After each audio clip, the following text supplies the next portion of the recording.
अपनी करें कृपा करें। बिहार दिवस के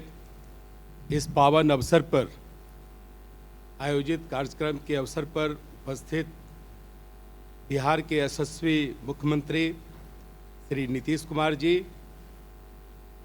बिहार की उप मुख्यमंत्री बहन रेणु देवी जी, इस कार्यक्रम के सम्माननीय अध्यक्ष श्री विजय कुमार चौधरी जी, शिक्षा मंत्री बिहार, इस अवसर पर उपस्थित बिहार के मुख्य सचिव, मुख्यमंत्री के प्रधान सचिव श्री दीपक कुमार जी,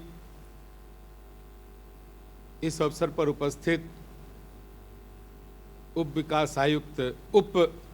विकास आयुक्त बिहार, इस अवसर पर उपस्थित माननीय मुख्यमंत्री जी के प्रधान सचिव श्री चंचल कुमार जी,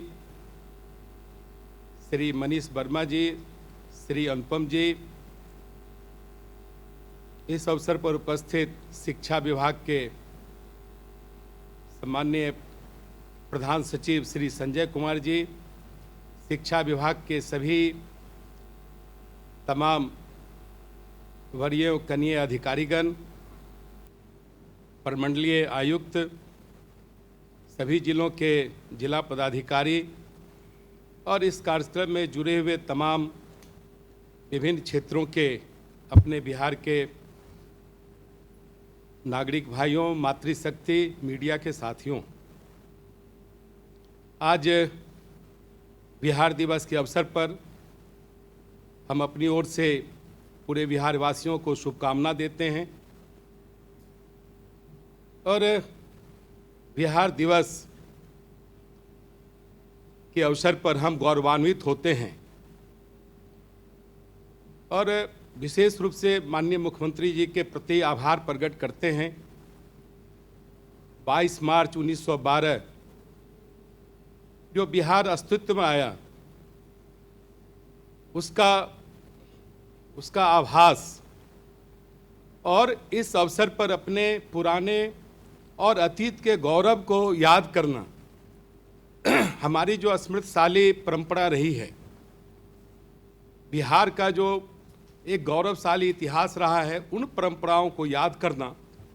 यह हम सबों को रोमांचित करता है और ऊर्जा का भी बोध कराता है। और इसलिए ऊर्जा का बोध कराता है क्योंकि मेरा व्यक्तिगत तौर पर ही मानना है, जो राष्ट्र, जो राज्य अगर अपने विरासत को नहीं सहेजता है, विरासत को याद नहीं रखता है, तो वो राष्ट्र कभी आगे नहीं बढ़ सकता है। मैंने विश्व के कई देशों के बारे में पढ़ा है कि जिस राष्ट्र ने अपने अतीत को सहेज कर रखा, जिस अपने पुराने गौरव को सहेज कर रखा, वह राष्ट्र विश्व में कई कमियों के बावजूद भी उसकी अक्षुण्णता बनी हुई है। और इसके लिए मैं अपने माननीय मुख्यमंत्री जी, जिनके नेतृत्व में हम सब काम करते हैं, उनके प्रति हम आभार प्रकट करते हैं। और वास्तव में बिहार की दो बड़ी विरासत, एक ज्ञान, दूसरा प्रकृति। हम जब याद करें कि ज्ञान के क्षेत्र में नालंदा विश्वविद्यालय, विक्रमशिला विश्वविद्यालय, आर्यभट्ट और इस तरह के जितने विद्वत जन बिहार में हुए हैं और जिन्होंने पूरे विश्व को संदेश दिया। जहाँ तक प्रकृति की बात है तो बिहार वासियों को पता है कि बोधि वृक्ष के नीचे ही भगवान बुद्ध को ज्ञान प्राप्त हुआ। तो प्रकृति किस प्रकार से एक व्यक्ति को भगवान बुद्ध बनाती है, इसे आप अपने इतिहास से देखा है, सीखा है। और मैं माननीय मुख्यमंत्री जी को हृदय से धन्यवाद भी दूंगा कि इस अवसर पर पूरे वर्ष के लिए आपने जो एक थीम तय किया है, जल जीवन हरियाली, जिसके बारे में विस्तार से हमारे पूर्व के विद्वान वक्ताओं ने चर्चा की है। और वास्तव में प्रकृति ने जो चीज़ें हमें दी है, उसे सहेज कर रखना हम सबों का नैतिक दायित्व है। नैतिक दायित्व इसलिए है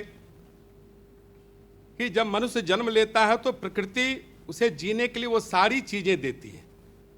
और जब हम प्रकृति को छेड़ते हैं, प्रकृति का दोहन करते हैं, तो प्रकृति भी कई स्वरूपों में विपदा देती है, और इसके कारण पूरा मानव जीवन उससे भोगता है, और वह कष्ट कहीं न कहीं राज्य के विकास को रोकता भी है।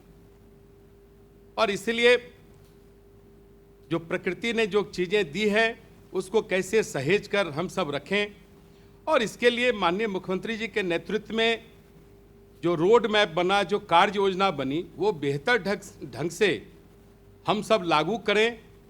और उसके प्रति पूरी ईमानदारी हम सब रखें, यह आवश्यक है।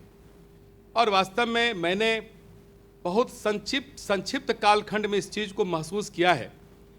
जब माननीय मुख्यमंत्री जी का आह्वान हुआ जल जीवन हरियाली, और उसके बाद सरकार और बिहार के लोगों ने जिस प्रकार से प्रकृति से जुड़कर और प्रकृति के द्वारा जो संपदा हम सबों को प्राप्त हुई है उसको सहेजना प्रारंभ किया,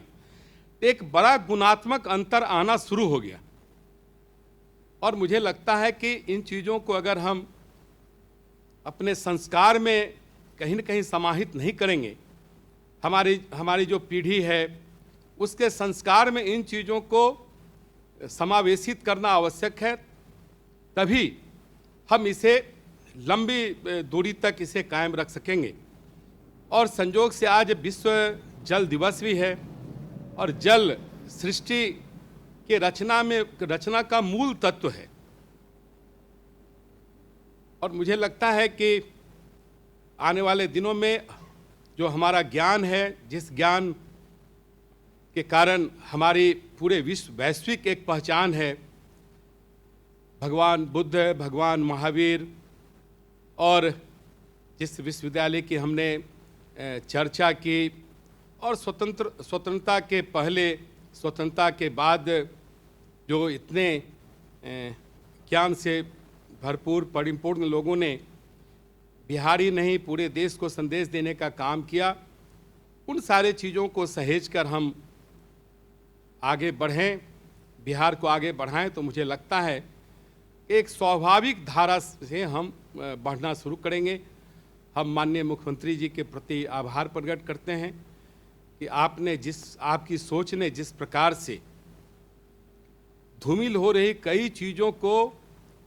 राज्य के लोगों के जनजीवन से जोड़ने का जो एक प्रयास शुरू हुआ है, वह शुरुआत कहीं न कहीं अपने ऊंचाई को प्राप्त करे। उन चीज़ों को प्राप्त करके बिहार को, जो हमारा एक गौरवशाली इतिहास और परंपरा रहा है, बिहार सदियों से जो ज्ञानी हैं उन्हें आकर्षित किया है। आखिर इस धरती में ऐसी क्या खूबी है कि भगवान बुद्ध की भी कर्मभूमि रही, भगवान महावीर की भी कर्मभूमि रही, आर्यभट्ट यहाँ पैदा हुए, तो कहीं न कहीं बिहार की मिट्टी में वो बात है जो ज्ञान और प्रकृति को जोड़कर जोड़ा है। हम इस मिट्टी को नमन करते हैं, और आने वाले दिनों में अपने बिहार वासियों को आह्वान करते हैं कि बिहार के यशस्वी मुख्यमंत्री जी के नेतृत्व में बिहार के विकास में ज्ञान, प्रकृति